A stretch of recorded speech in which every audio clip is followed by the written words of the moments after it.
Scattaboo, you also mentioned as well. That's really the guy I was thinking, along with the person I'm going to select. That's Jaydon Blue.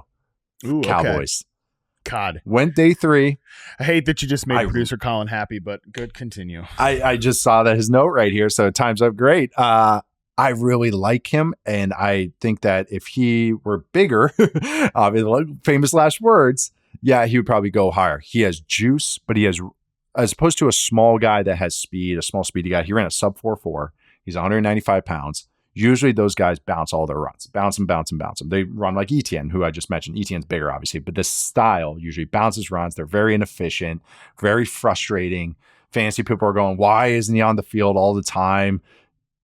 He runs between the tackles. Blue does. He is more comparable, a Diet Coke, Achane from the Dolphins. I mentioned this on the draft show, than maybe other smaller running backs, where he can do the real running back stuff, run between the tackles, has vision, sets up his blockers, runs with tempo.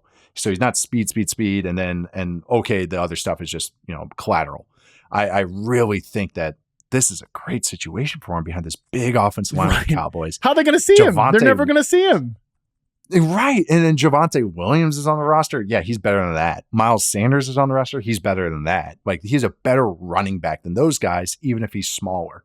So I just think the situation also, the Texas bump in Dallas is real. So I also got to keep that. But with this offensive line, they're always going to run it. Dak wants to always have running be part of the offensive system. Like he really does. I think Schottenheimer's there. Clayton Adams, we've talked about a little bit as well. That hire, they're going to have a good run game. And now they got a guy with juice. Yeah, I'm going to go with this one. Not a guy I maybe envisioned that I was taking before the draft process. Oh, yeah, I'm talking about this guy round 2 in fantasy drafts. But I think this is kind of his range. And for a guy that's on day 3, I think you can get a starting quality back here, even if he's always going to have to be part of a shared backfield. I think he's going to be the primary guy over time.